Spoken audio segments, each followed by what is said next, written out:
Expedição Galápagos, capítulo 5.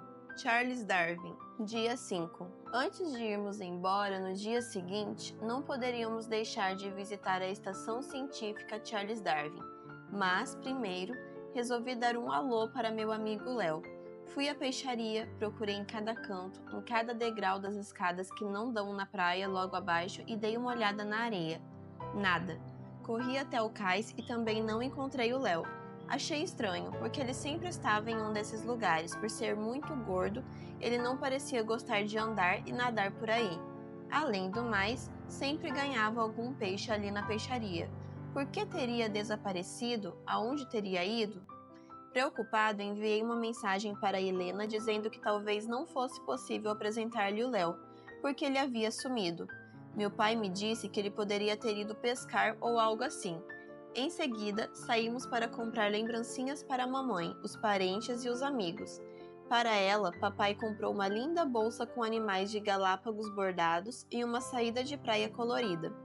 Eu comprei uma tartaruga de pelúcia para Helena.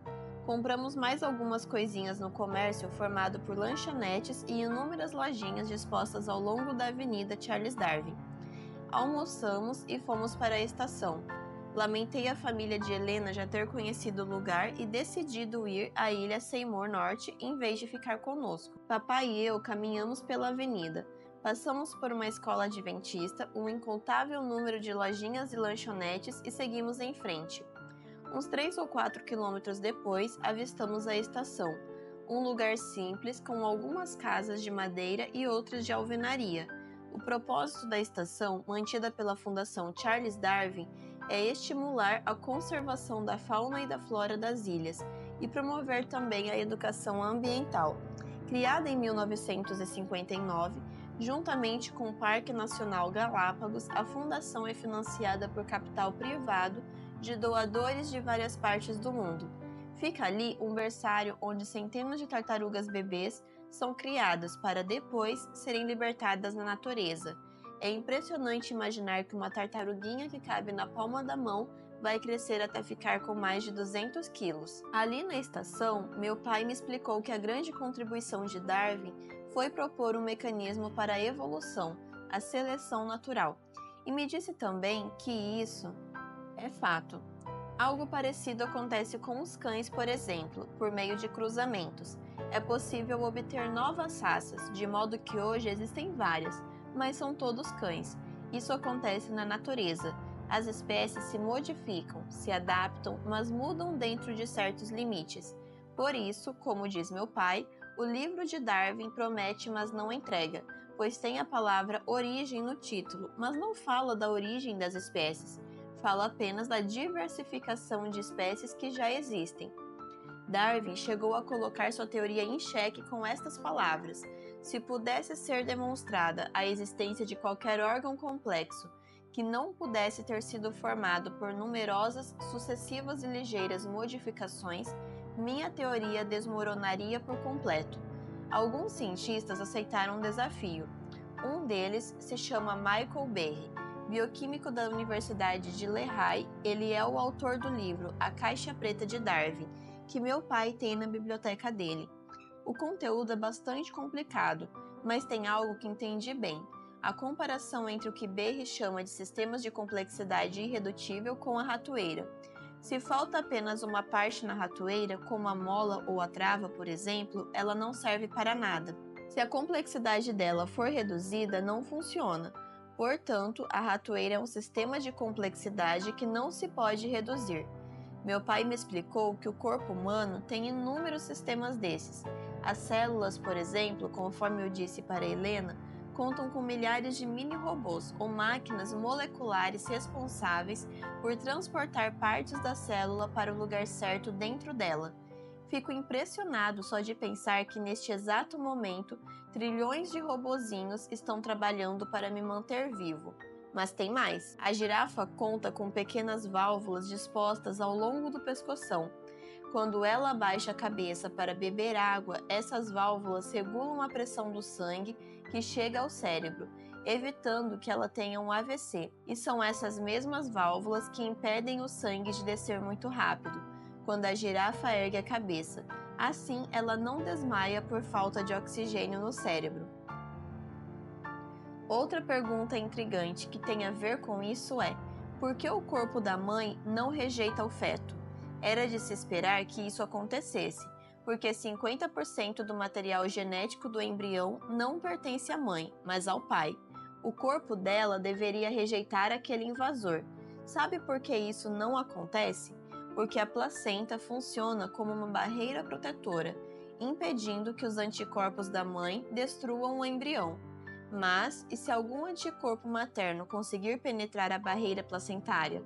Nesse caso, um anticorpo do sistema de defesa do bebê em formação desativará o anticorpo da mãe. Não é incrível? Como os primeiros seres sexualmente gerados puderam sobreviver sem a placenta e o sistema de defesa? Essas coisas tinham que funcionar bem desde a primeira vez, senão você não estaria aqui lendo este diário. Esses são apenas alguns exemplos, mas existem muitos outros que apontam para uma inteligência por trás das coisas criadas. Meu pai me disse que Darwin não poderia ter visto esses exemplos de complexidade irredutível, pois a bioquímica e a biologia molecular ainda não tinham sido inventadas, nem microscópio adequado ele tinha. Além disso, Darwin não quis ver que as evidências de adaptação e as modificações limitadas nunca levariam à macroevolução, a não ser com um grande exercício de imaginação, e ele deixou de ver outra coisa, que a vida revela um design inteligente. Visitar a estação científica Charles Darwin foi muito instrutivo. Pude entender várias coisas graças às explicações do meu pai cientista. Em comparação com os conteúdos contidos em cartazes e placas no local. Antes de adotar qualquer ponto de vista, é importante comparar as ideias, verificar se seus óculos conceituais estão bem ajustados e se são apropriados para fazer com que você enxergue o mundo do jeito certo. O verdadeiro conhecimento nasce dessas comparações, não dos conteúdos prontos e impostos. Na volta para o hotel, recebi uma mensagem da Helena. Ela estava me esperando para conhecer o Léo. E agora? Eu deveria contar a ela que ele é um leão marinho? Decidi manter o suspense. Encontrei-a no hall do hotel e fomos em direção ao cais. Com a ajuda dela, vasculhamos cada canto do local. Que tipo de amigo é esse que poderia estar embaixo de árvore, em meio às pedras e até dentro d'água? Se o encontrarmos, você vai descobrir, Helena. Esgotadas as possibilidades no cais, fomos até a peixaria. Apesar de eu estar preocupado com Léo, participar dessa busca com a Helena estava sendo muito legal, ainda mais pelo fato de que foi ela quem me convidou. Procuramos pelas escadas e passarelas de madeira e descemos até a praia. Tirei meus tênis e Helena fez o mesmo com as sandálias dela. Havia rochas semi-enterradas na areia e vários barcos de pesca ancorados. Era um cenário bem colorido e bonito. Enquanto procurávamos pelo Léo, Helena me perguntou: você ainda não me disse porque acredita que a Bíblia é um livro confiável. Tudo bem, vamos lá. É bom dizer que o pano de fundo histórico da Bíblia está bem comprovado por descobertas arqueológicas. Vários personagens, costumes e lugares foram confirmados por achados históricos.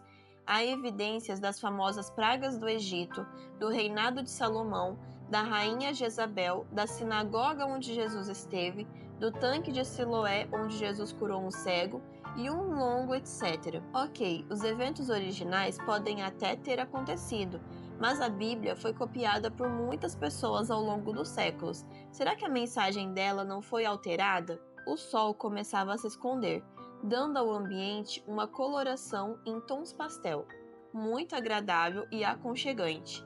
Então me dei conta da situação. Eu estava em uma ilha de Galápagos, caminhando na areia e conversando sobre a Bíblia com uma linda garota norte-americana. Que oportunidade Deus estava me dando! Que momento especial! Respirei fundo e continuei. Você já ouviu falar nos manuscritos do Mar Morto? Ela fez que não com a cabeça. São pergaminhos encontrados na década de 1940, em jarros de barro que estavam em cavernas na região do Mar Morto. Havia ali textos bíblicos datados em até 250 anos antes de Cristo. Mas o que isso tem a ver com a minha pergunta? Ela indagou, sentando-se em uma pedra perto da água, de modo que as pequenas ondas podiam alcançar seus pés. Eu me sentei ao lado dela e prossegui. Tudo a ver. Até a descoberta desses manuscritos, a versão bíblica mais antiga datava do ano 900 depois de Cristo, ou seja, os manuscritos do Mar Morto são mais de 1000 anos mais antigos que a versão bíblica mais antiga até a descoberta deles. Se você fosse bastante curiosa, como eu acho que é, e soubesse ler hebraico e aramaico, o que faria? Iria comparar as duas versões para ver se tinha havido modificações ao longo dos séculos. Exatamente. E foi isso que os estudiosos fizeram. Você consegue imaginar qual foi a conclusão?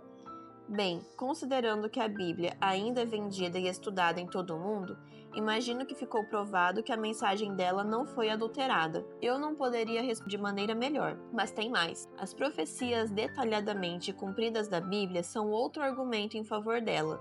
No livro de Daniel, por exemplo, há a descrição dos impérios que dominariam o mundo, muitos séculos antes de eles aparecerem. Jesus anunciou em seu tempo eventos que marcariam a proximidade de sua segunda vinda, que estão acontecendo exatamente agora. Minha intenção era falar mais sobre a volta de Jesus, mas fui interrompido por um barulho parecido com gemidos de cachorro, bem baixinho, atrás de um arbusto próximo de onde estávamos. Rapidamente nos levantamos e fomos até ali. Puxei os galhos para o lado e exclamei: Léo! Helena arregalou os olhos. Então o Léo é um leão marinho? Depois riu alto e emendou, ou melhor, uma leoa. De fato, quem estava gemendo baixinho era um lindo filhotinho aconchegado ao corpo da mãe. Sim, Léo era uma fêmea e agora mãe. Por isso estava tão barriguda quando a vi nas outras vezes. Helena, eu quis lhe fazer uma surpresa, mas na verdade quem me fez uma foi o Léo, digo, a Leia. Ficamos ali pertinho, agachados, contemplando a linda cena da mãe cuidando do filhinho. Sabe, Helena, o Deus em quem eu creio é exatamente assim, amoroso, carinhoso e protetor. Mesmo que a gente passe por lutas e dificuldades, tenho certeza de que ele faz como a Leia, cuida e quer o bem de seu filhinho. Nós nos despedimos da Leia e de seu bebê, e levei Helena até a pousada em que ela estava hospedada com os pais. Desejei-lhe boa noite e voltei para o hotel. Na manhã seguinte, embarcaríamos para países diferentes. Aquele havia sido outro dia perfeito em Galápagos, um dia para nunca mais esquecer. De volta ao hotel, contei tudo para meu pai, que ficou super feliz em ver que meus óculos haviam funcionado bem.